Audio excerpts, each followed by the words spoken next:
How's it going, you spice young individuals? Welcome to a new episode of Inside IUE Sports. I'm your host, Travis Lang, and today, for our first segment, I'm going to have to bully a new coach because we have a new head cross-country coach. This is Cam Tiberg. Hello, it's good to see everybody. So Cam, first of all, let's talk about where you're at right now. You've been thrown into the middle of a season for cross-country. You're going to have to host the conference meet later on. So just tell me some thoughts that you have so far about the season. Like, where's your headset, or where's your headspace right now? Yeah, to say this isn't a unique scenario would be completely unrealistic, because this is a very unique scenario. And really what my mindset was coming in this situation is start to build the foundation pieces for what I want my culture to look like from a running side of things. And I think my athletes can kind of speak about that same thing, as we've incorporated some new things, especially when it comes to a lot of the supplementary training that goes along with it, when it comes to your core work, the hip complex work, as well as the work we do in the weight room side of things. But then also really try to best manage what we can do to get the athletes to the end of the season, at the end of the day, PR. And the end of the day, run the best at the perfect time of the season. And so, kind of how the schedule is kind of laid out, we're looking at one more week of really consistently building up mileage from a training side of things, with the last 3 weeks being used for taper period and trying to put our athletes in the best position to run well when the meet really matters. And in the NAIA, that means the conference meet. And so it's been a unique scenario, but really it's about starting with the building blocks aspect. What do we expect? What are our expectations as a team? But then also put the athletes in the best position for them to run well when the meet really matters. Now, you're extremely experienced in what you're doing, not only with coaching, but also I heard that you've done some athletic director work of sorts. Yeah. So before we get to that backstory, I really just want to ask you, how would you describe your coaching style when it comes to coaching a cross-country team? Yeah, so I think it's kind of a threefold. And again, as much of cross-country coaching is about, what's the game plan, the X's and O's, what are we doing from a strategy standpoint, what are we doing from a building fitness level standpoint and supplementary work standpoint, those things are all very valued in there. But I think really the biggest thing that really I bring to the table and my philosophy really starts with is, one, I always want a disciplined team. I don't want the team that's sloppy. And what I mean by that is, we don't want to be late for things. We need to be on time for things. We want to be a team that executes when the game plan tells us to execute, when it comes to the different workouts we do, as well when we're actually on the course. And that's something I think is something I really bring to the table in there, is really a much more really structured approach. But then I think the biggest thing, though, is an overall positive approach. Again, in this sport, it's very easy to not be necessarily satisfied with a race or an outcome. Again, because every day you compete against the clock, and every day you can see how you're running compared to the next day. And so something I think is very important when it comes to overall culture side of things is building that positive aspect. And that includes the camaraderie amongst the team itself, but then also the camaraderie amongst myself and the individual athletes as well. An overall positive aspect. So structured positivity. And then I think, the other one, and this is something that, every coach will argue they have some form of.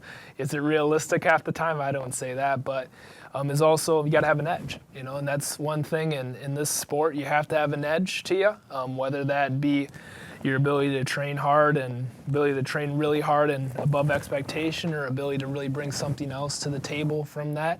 And I think that's really where, my building blocks are, is have the edge, have the discipline, the structured approach, but then also have a really positive and have a fun atmosphere as well. Again, it's one thing is, it's tough running 60, 50 plus miles a week when you're not having any fun doing it. And I think that's something I think is really important with everything. I have no fun running at all. So this is just fascinating to listen to. Yeah. But let's go back. Yeah. So where are you from? What high school did you go to? Just give me the basics of your path to get here to IUEs. Yeah, and if my accent didn't give it away already, originally from Wisconsin. I know some of those O's and some of those A's are sounding probably a little unique to y'all. But essentially, I'm originally from Wisconsin. Grew up in a town called Forest, Wisconsin. Ran for a high school called Glenwood City, Wisconsin. For anybody who knows the Wisconsin geography, take a look at Minneapolis, Minnesota. Go into Wisconsin about 45 minutes, and then you'll find a small farming town called Glenwood City, Wisconsin. And that's where I ran. That's where I ran in high school. And then from there, had a pretty good high school career.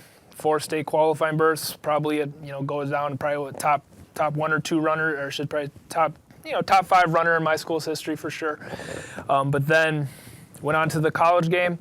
A lot of my college career was ran at University of Wisconsin-Superior. So if you know Wisconsin geography, go north, keep going north, and then one more time, that's where I ran.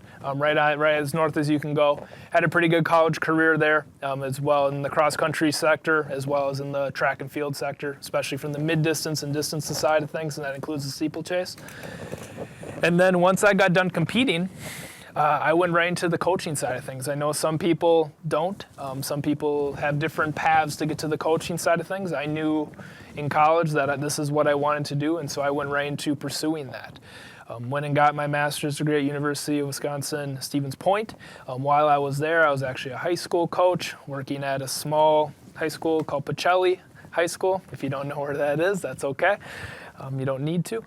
But then from there is when I actually really started to keep going down that route. Had a couple of different opportunities working in different varieties. But then really the big job that got me more prepared for this was head coach at a school called Holy Family College, or previously Holy Family College, located in Manitowoc, Wisconsin.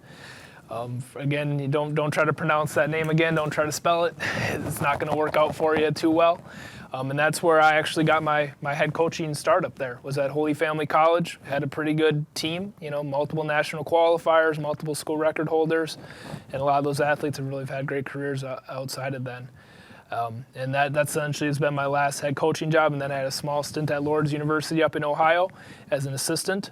But now, again, that's kind of what led me here. So everybody has a road. Everybody has a different path, different journey.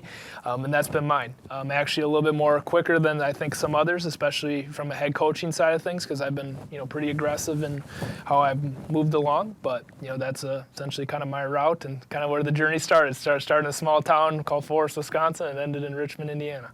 With a busy road like that, Yeah. What have you learned from your time running in high school and college that you've been able to translate over to coaching? Yeah, and I think the biggest thing is just discipline. In this sport especially, and again, every sport's going to have some level of this, but, we always say in this sport is consistent runner's a good runner. If you're not consistent in your training, it doesn't matter. Like, cool, you have 1 week where you run 50 miles a week. Well, cool, if your next week is 5 miles, you're not getting anything done. You're not getting fast. And so I think that's the biggest thing that, again, I experienced as a runner. You have to have consistency along in your training the whole time.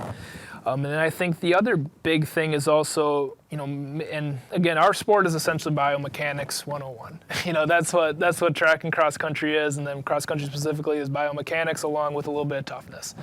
And so I think another big aspect that I took from my college running days was make the body as efficient as you can. And that's why we incorporate a lot of supplemental training in our program, along with our overall running side of things, the supplemental training and what we do from a warm-up side of things, all the way to what we do from our hip complex, all the way to what we do in the weight room, as well as to what we are going to do from the core side of things, are all built to essentially make our body operate more efficiently. And if we do that, at the end of the day, when we cross the finish line, more than likely it's going to be a faster time than what we previously had. Combined with a consistent training program, and combined with all those pieces, and then the right mental state, we're going to be in a good position to really run well. And although you're in the middle of the season right now, Do you have any goals that you're looking forward to by the end of this season? Yeah, I think as a coach, you always look for a couple big things. One, I want to see every athlete on the roster improve. And I want to see them run either PRs or run season bests. I think that's something that is really important and some goal that I always have. And then from a team standpoint, and a lot of this comes with individual meets, but even after our first meet, we really talked about we're going to win matchups. And I always say that is, and especially for the NAIA, because our national structure is based on our conference, that the conference meet is all about winning matchups, because at the end of the day, if you win the conference, you're on to nationals. And so one thing that I really incorporate as well is we want to win our matchups when we actually compete at these meets. And so another goal is that when we go to meets, we accomplish each individual goal that we set out that meet. And sometimes that's winning different matchups, individual matchups, as well as team matchups.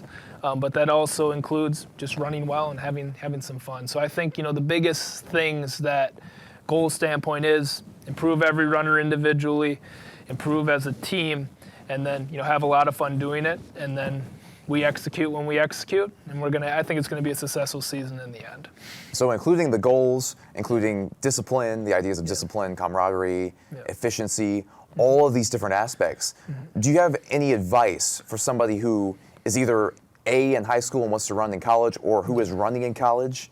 Like, how can they improve, or how could they increase their running efficiency? Yeah, and I think, the biggest thing, and it starts with one word, it's consistency. If you're a high school runner and you're not as satisfied with your times, take a look at what your training is and how consistent it is. Are we consistently running 6 days a week? Are we consistently doing the things we need to do? Are we allowing our body to recover but still be consistent in our training? That's always where the first thing looks at. And then from a college standpoint, once you get to the show, it's the show. Again, there's, everybody's fast, as we say in college. Again, you go to a meet, everybody's fast.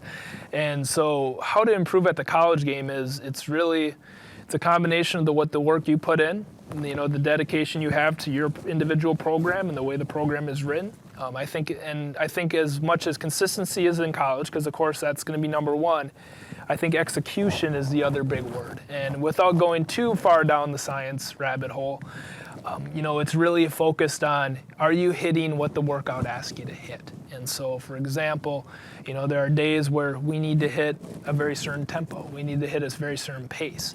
And how to really improve as a college runner is you need to be able to execute what the plan tells you to do. And that includes going slow on recovery days, but that also includes when it's a day, as I say, it's a money day. Here's the day where we're going to execute. We need to run well. Are we hitting those things, or are we putting our body in a position to do that? And so I think it kind of changed. From the high school level, you want to improve, get more consistent. From the college level, you want to improve, get consistent, and then get better at executing what you need to do and what you need to accomplish in every workout. Well, thank you so much, Cam, for joining us on the show. Welcome to IU East, even though it's a trial by fire, essentially. Yeah. And good luck with the rest of the season. Oh, thank you. Thank you for having me on. Thank you. We'll be right back. Don't go anywhere.